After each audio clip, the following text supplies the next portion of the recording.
I wonder how many business owners say they can't write. 11 million? 103%? I don't know, but it's a lot. Still, the smart ones want to write videos that lift the perception of themselves from vendor to trusted advisor. Recently, I was working with a client on his script, and he experienced an insight that I believe could provide possibly the most effective non-prescription pain relief for the symptoms of writer's anxiety.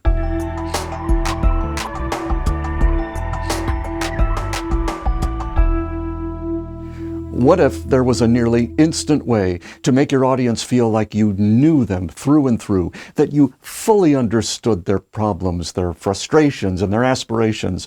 Does that sound overwhelming?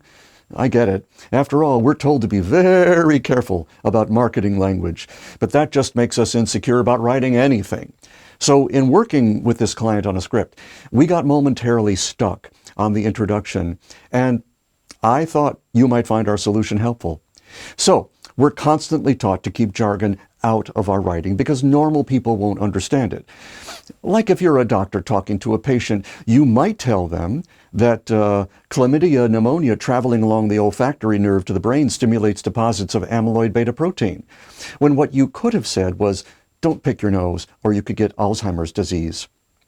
But if you're talking attorney to attorney, engineer to engineer, financial advisor to CFO, then jargon might be your best friend. And it's way easier to choose than any clever words for which Hemingway might compliment you. And the best place to use jargon is in the introduction to your video, because that's where your audience decides if this one is for them. Obviously, it's good to be clear about what the video is going to offer, but I don't think clarity is quite good enough. It's not too difficult to say, I'm going to tell you why it's not a good idea to pick your nose.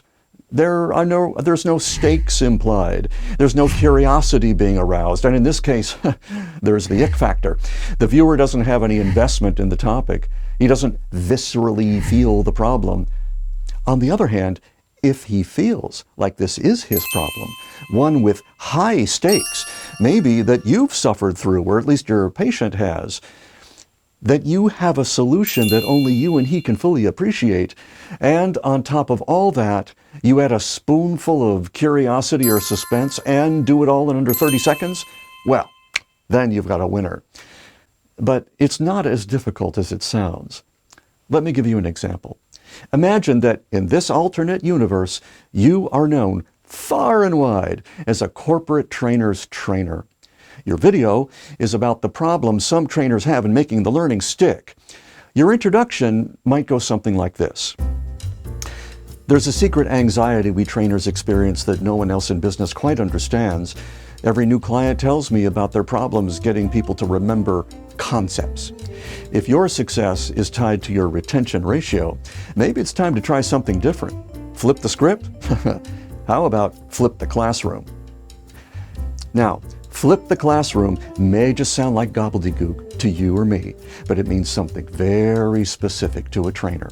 A flipped classroom is one in which the student learns first on their own, then gets with the trainer. So, you've now demonstrated your knowledge of their problem, and by using their language, that you're one with them and their world. You've hinted at the solution, reminded them of the stakes, and created a little bit of suspense and curiosity by leaving the solution incomplete. And you've done it all in under 30 seconds. But that's just the tip of the iceberg. What you can't see right now, but it's right there in plain sight, is more important. Your viewer right now is interested in watching this video not because of the solution you're offering, but because it's you offering the solution. Talk about flipping the script. This is very powerful, and it can only be accomplished by daring to put yourself on camera. And this is the most important 30 seconds in which to use the jargon of your field. And that you can write. The introduction to your video is the beginning of many, many relationships in your world. How do you want it to go? Do you want to sound like a salesman or like a doctor? 4 out of 5 doctors agree that you can't wear both hats at the same time. And when you can sell like a doctor, well, that's a prescription for both you and your clients for a better night's sleep. one of the many benefits of becoming a visible authority.